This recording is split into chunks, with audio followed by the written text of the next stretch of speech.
Okay. We're going to start recording, and we're going to show the slides from the beginning. There we are. I wondered how many broadcasts we have done on the book of Judges, and there have been 21 broadcasts. This is the 21st broadcast. So I commend you for your endurance and perseverance as we go through this book of the Bible. Now, we are going to be looking at verses 12 to 20 in Judges chapter 14. And I've entitled it Samson's Physical Strength, Samson's Moral Weakness. And before we begin to look at the questions, and I hope that you had a chance to at least look at the questions, if not try to provide answers to them, let me read the text to you. 1 Samuel 14, beginning in verse 12. Then Samson said to them, and these are, verse 11, the 30 companions on the bride's side. And Samson said to them, let me now propound a riddle to you. If you will indeed tell it to me within the 7 days of the feast, and find it out, then I will give you 30 linen wraps and 30 changes of clothes. Now, the linen wraps and changes of clothes are two separate things. The linen wrap would be like a t-shirt, and then the change of clothes would be the outer garment. Verse 13, but if you are unable to tell me, then you shall give me 30 linen wraps and 30 changes of clothes. And they said to him, propound your riddle, that we may hear it. So he said to them, out of the eater came something to eat, out of the strong came something sweet. But they could not tell the riddle in 3 days. Then it came about on the 4th day that they said to Samson's wife, entice your husband so that he will tell us the riddle, or we will burn you and your father's house with fire. Have you invited us to impoverish us? Is this not so? Samson's wife wept before him and said, you only hate me, and you do not love me. You have propounded a riddle to the sons of my people, and have not told it to me. And he said to her, behold, I have not told it to my father or mother, so should I tell you? However, she wept before him 7 days while their feast lasted. And on the 7th day he told her, because she pressed him so hard. Then she told the riddle to the sons of her people. So the men of the city said to him on the 7th day before the sun went down, what is sweeter than honey? What is stronger than a lion? And he said to them, if you had not plowed with my heifer, you would not have found out my riddle. Then the Spirit of the Lord came upon him mightily, and he went down to Ashkelon and killed 30 of them, and took their spoils and gave the changes of clothes to those who told the riddle. And his anger burned, and he went up to his father's house. But Samson's wife was given to his companion, his best man, who had been his friend. So let's do some inductive Bible study that I taught you many, many moons ago, understanding observation, interpretation, and application. So the first question, what motivates Samson to tell this riddle? What motivates him to tell this riddle? And let me just preface some of my observations, and please jump in with your observations at any time. My observation from my study is that all of the major commentaries that I looked at explained the riddle, but did not choose to dive into what Samson's motivation was in telling the riddle. Now, I know this might border on a little bit of speculation, but I think there's enough facts understanding Samson's downward spiral that we looked at earlier for his motivation. Now, Samson and his new bride, along with 30 other guests, are enjoying the typical 7-day wedding reception. Sometime during those 7 days, Samson propounds a riddle to the guests. Now, stop and think about this. Samson may have been the only Jew at this pagan feast. Remember, he came down to Timnah to locate this woman and to pay the dowry and to get married down there. And last week, we remember that this is a Philistine city and stronghold within Judah's territory. And the god of the Philistines in this area was Dagon, the god of fertility and the god of crops. So, more than likely, this is a pagan religious marriage ceremony that was taking place. We don't even know if his parents stayed for the wedding. We know his father was with him when the dowry was arranged. And it's very unlikely that any of his friends traveled about the 4 miles to attend. As I said, it was a pagan ceremony, more than likely with the focus on the Philistine god of fertility and crops named Dagon. Now, Samson was more than likely quite a specimen of manhood. Long, flowing locks of hair, physically built, more than the object of attention than his new wife. He was the focal point.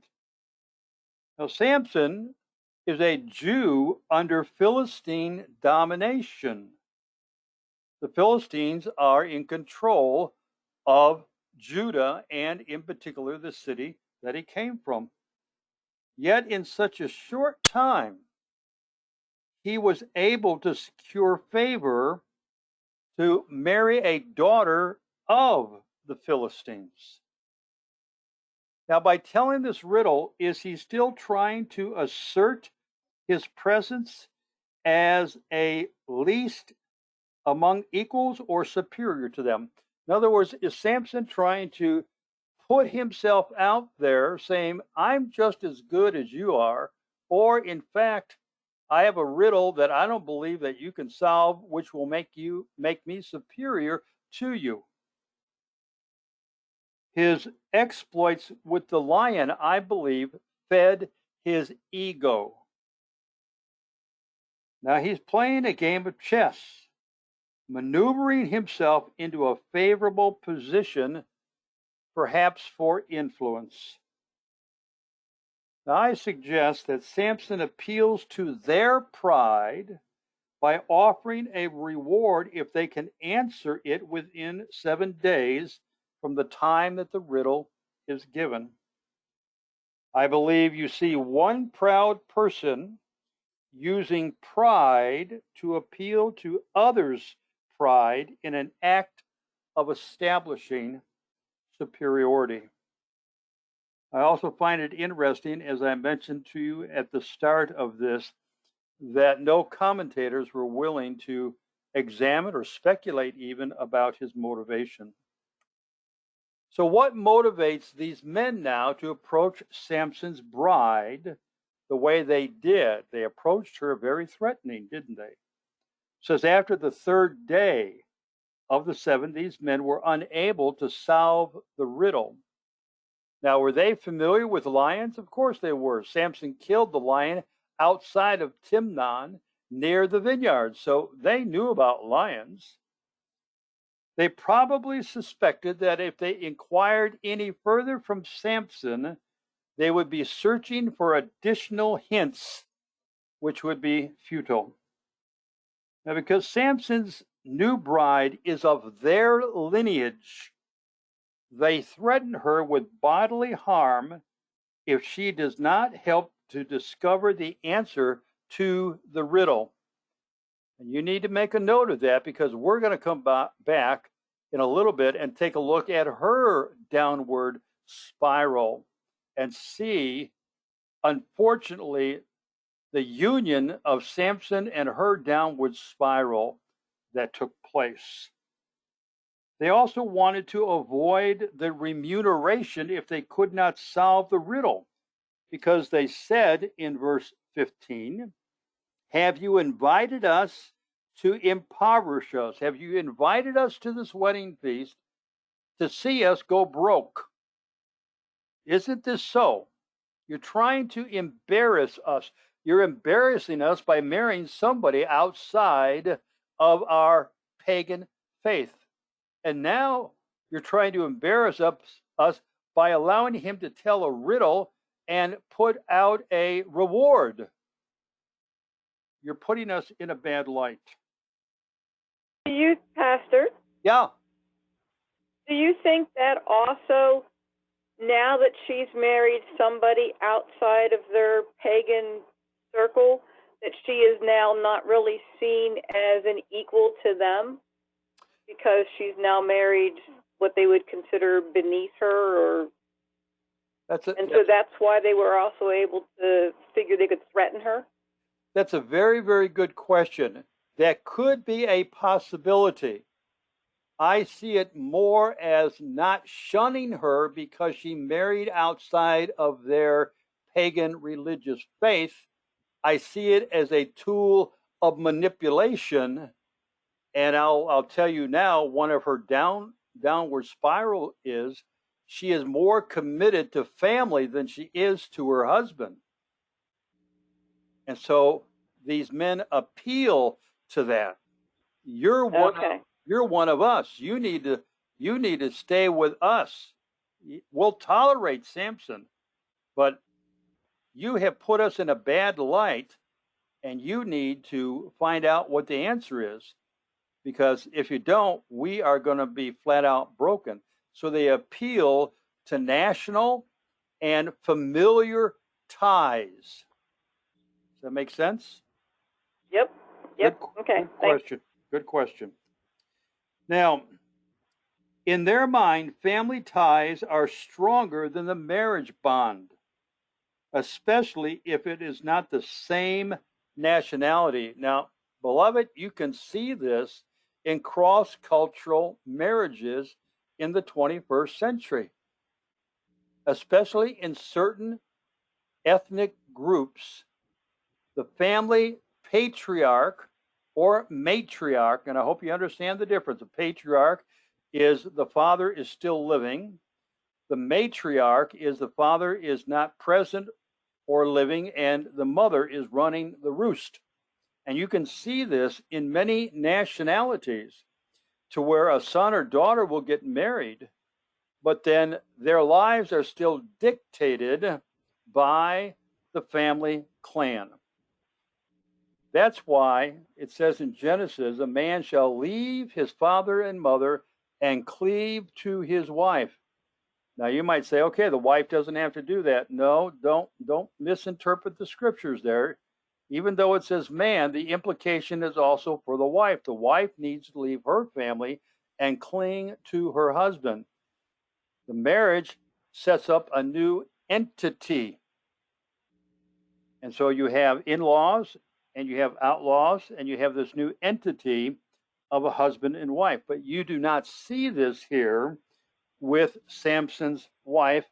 And these 30 men prey on that familiar tithe, the family tithe that is more important than whatever vows you might have taken. What character flaw do you see in Samson's new bride then? I would suggest a couple to you. She is wise in the ways of seductive, womanly craftiness. She is wise in the ways of seductive, womanly craftiness. If you read the text carefully, she turns on the tears. In fact, she has been crying ever since day one of the festival. If you read the text carefully, she turns on the tears. And I want you to note that the text says that she has been weeping, like I said, the entire feast, verse 17. She thinks that a woman's weeping will weaken Samson's resolve. She thinks that a woman's weeping will weaken Samson's resolve. And I must admit, there were times with my bride and I where there was not an agreement about something that she was passionate about, and I was just as passionate that this is a bunch of hooey, and she would become offended and become very tearful and weeping, and eventually I gave in and let her have what she thought was best for her. I don't know what it is about guys seeing their wives cry, but it can weaken the strongest man. I also want you to notice from the text that she adds to her craft, "You don't love me," arrow, trying to pierce her husband's strong will, which I believe she saw from the very beginning. So she throws out, "You don't love me. If you really loved me, you would have told me the riddle."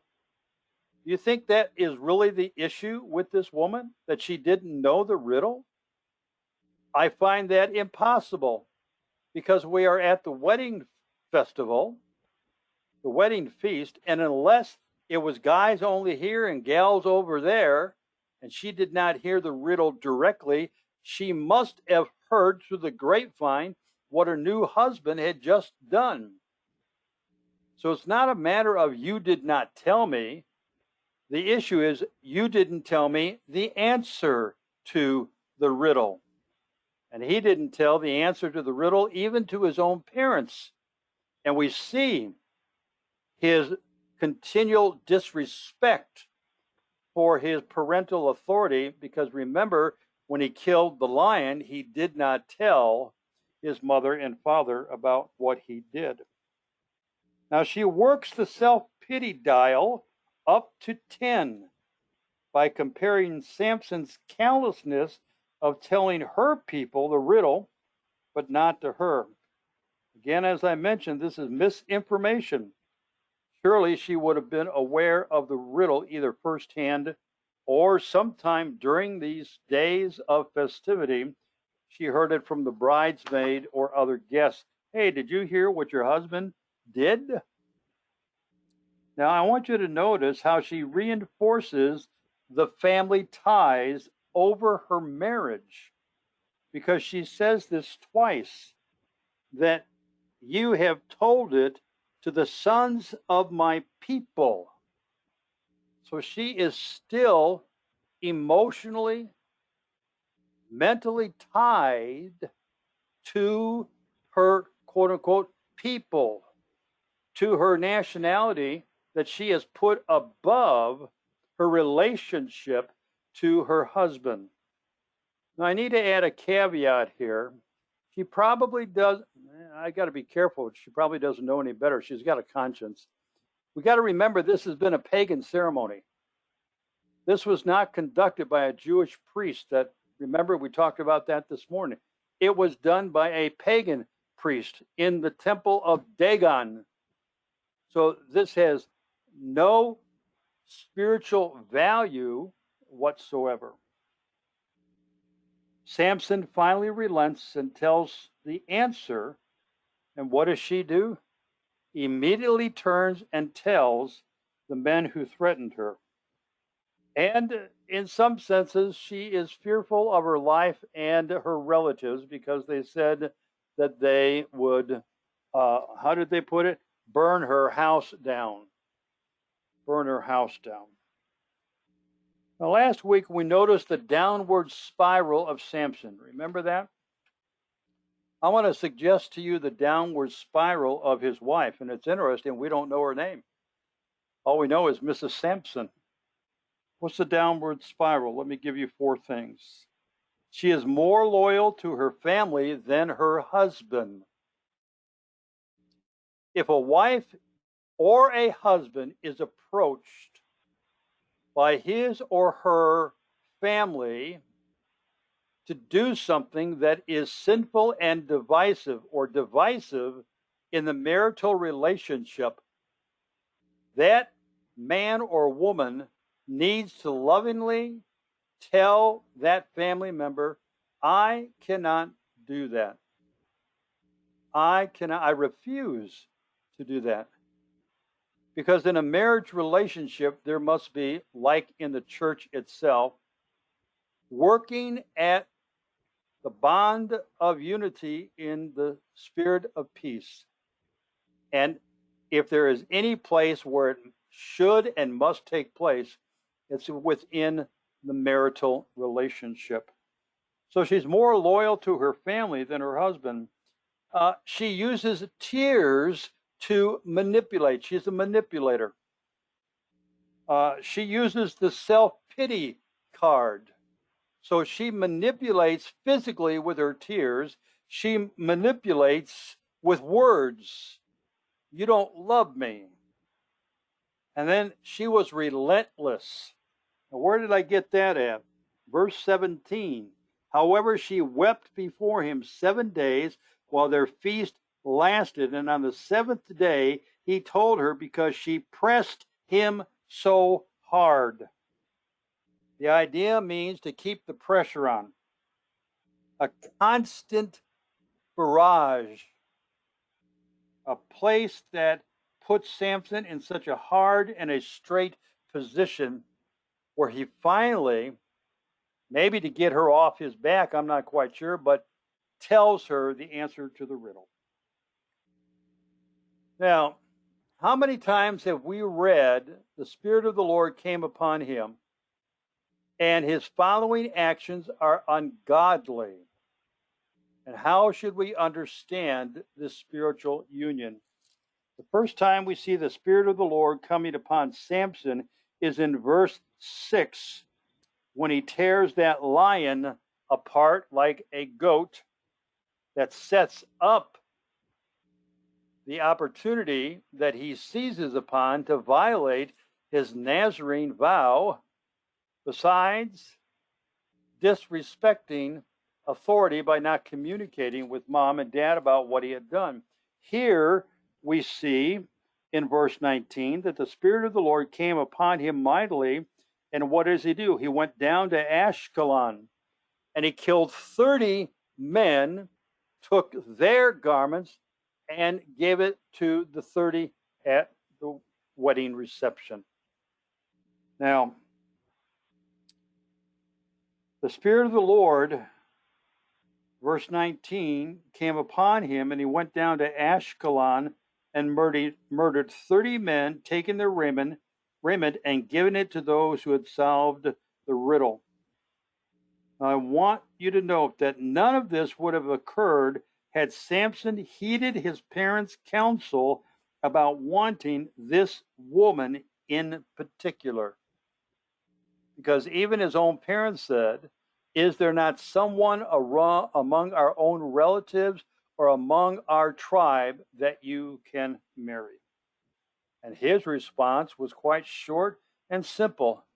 Get her for me. Now, actions have consequences. He broke the 5th commandment, thou shalt not murder. He broke the 1st commandment, not to have any other gods before him. What was his God? His sensual, uncontrolled cravings of this woman. Because remember, the Spirit of God describes Samson's evaluation of this woman, that she appeals to him. She is straight. We talked about what that Hebrew word means in the Old Testament. He violated the 10th commandment. He coveted. He wanted her so badly that he disregarded everything else. The 5th commandment is that he disrespected, he did not honor his mother and father. And then the 6th commandment, he murdered. He also violated his Nazarite vow by touching a dead carcass. Now, how should we understand this unusual coupling? of the Spirit of the Lord coming upon him, and then Samson's subsequent actions. And I propose this for you to think about. Remember that when the angel told Manoah's wife that she would have a son and he would begin to deliver Israel from the Philistines. To my knowledge, Samson is the only judge that never totally relieved Israel from their bondage. He was only designated to begin. And I believe one of the reasons was because of his own personal struggle with sensuality. This does not give license. Now, this is important. This does not give license to intentionally or deliberately sin, thinking that God will endorse or empower such an action. Just because the Spirit of the Lord comes upon somebody and they do something sinful does not mean God is endorsing the subsequent actions of their sin. And also be mindful that in the Old Testament, the Spirit of the Lord came upon people, certain people, for a certain time, for a specific purpose. Unlike the New Testament, where the Spirit of God indwells every believer. Now, you remember from Isaiah 45, verses 1 to 14 and following, that Cyrus, a pagan, was used by God. He's called a servant of God to discipline Israel. Today, the Spirit of God indwells Christians who can do sinful things. However, God can work all things out together for good. That is not God's ideal situation, but neither does my sin, my willful sin, hamper God from accomplishing a purpose that he has in mind. This is probably one of those conundrums where both sides of the coin are biblically correct, and we have to accept them the way they are and not necessarily strive to put them together in our little box of understanding. What motivates Samson then to go to Ashkelon to pay off his debt? Well, Ashkelon is not a neighboring suburb of Timnah. It was more likely a day's journey away. Samson is exacting revenge on the 30 companions. Ashkelon is a Philistine city. Instead of risking retaliation from the men of Timnah, it was easier to go to another Philistine city some distance away. He was angry that these men plowed with his heifer, which is a proverbial statement. Now, that's a great way to talk about your wife. If you hadn't plowed with my heifer, you never would have found out what was going on. And they understood that proverb. Let's see if I can provide some explanation. Cows and oxen were used to drag the plows across the fields. Likewise, these men used her to drag out of Samson the meaning of the riddle. That's the whole jest of this.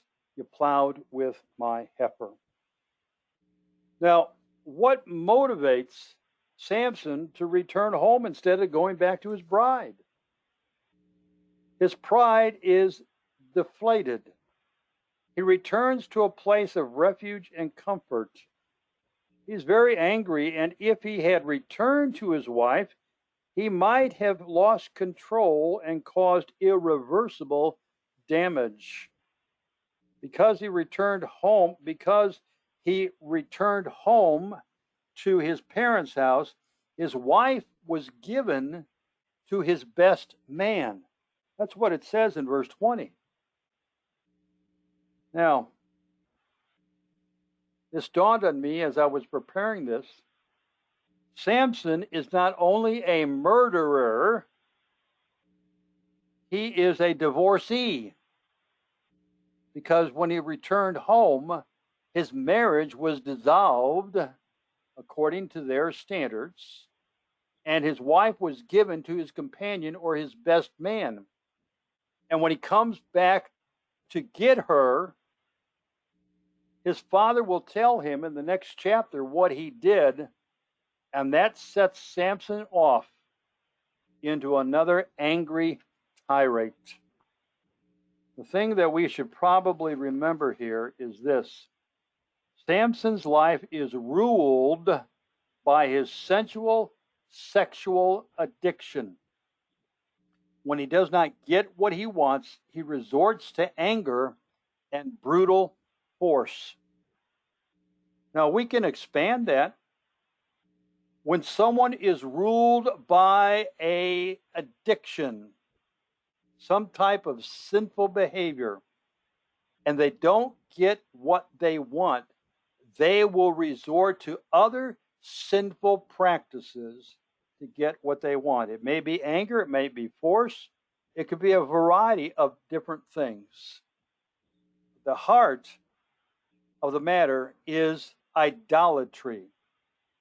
The heart of the matter is idolatry. Now let me show you this comparison chart.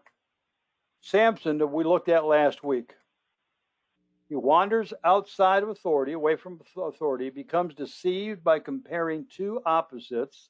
He disrespects authority.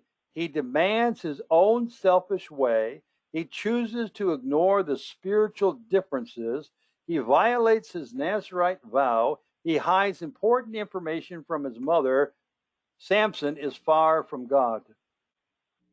When somebody is far from God, they are not doing the will of God, and they are going to have great difficulty knowing what the will of God is. They can't hear God. They are living in a vacuum of self-idolization, what they want. What about his wife? She's more loyal to her family than to her husband. You've told everybody else but me. She uses tears to manipulate. She uses the self-pity card. She was relentless. It means to keep the pressure on, as I explained to you. And guess what? She is without God. Now notice this union. You have somebody far from God. You have somebody without God. What do you think is going to happen to the relationship? It's not going to end well. And we will see that next week in chapter 15. What we choose to ignore comes home to roost. Galatians puts it this way: what you sow, you are going to reap. Samson chose to ignore, and it came home to roost. I find it interesting that when he returns home to mom and dad, there is no divine record, there's no inspiration of any conversation included in the scriptures about what might have been said, what Samson might have done. Knowing Samson's character, do you think he justified what had happened? Do you think he blamed his wife and those 30 companions for what had happened and for his actions? I suspect that he might have. Samson's life is ruled by his sensual sexual addiction. When he does not get what he wants, he resorts to anger and brutal force. We saw that. Went down to Ashkelon and first-degree murder of 30 men. Yes, they were Philistines. Yes, they were enemies. But what was his motivation? His anger was his motivation. And probably he didn't want to pay, if you please, the ransom for the riddle that he told that he could have totally avoided if he didn't go down to Timnah and locate a woman.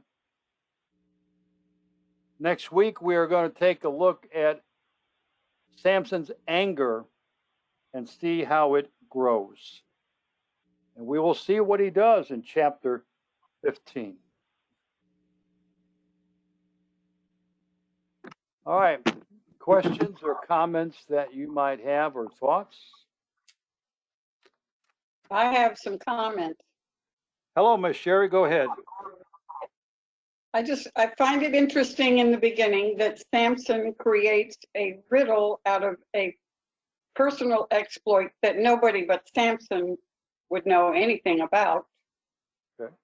So we could put that in the category of unethical. Situation ethics. Okay. Yeah. And then it's interesting. Well, obviously there was no courtship between him and this woman, but there's no trust there. How different the story would have been if she told Samson, "They threatened me and my family if you don't tell me the answer." Can't help wonder how that would have changed history. Yes, and that's a good observation. And we will never know. We could speculate. Right. Samson could have defended her and killed those 30 men. And Right. Then the whole city could have risen up and killed him. It's a vicious circle without much of an explanation. But the whole thing could have been prevented if he listened to mom and dad about going down there to marry this woman. Mm-hmm. That's where it all started at. Dr. Thomas, Yes, Miss Davis. I was going to say, I like what Sherry said. When she said that, it reminded me what you said. Was it last week when you talked about the communication between his parents? How transparent it was, how different is that communication between him and his wife and the communication of his parents. Interesting. Miss Davis, you are absolutely correct. He was a very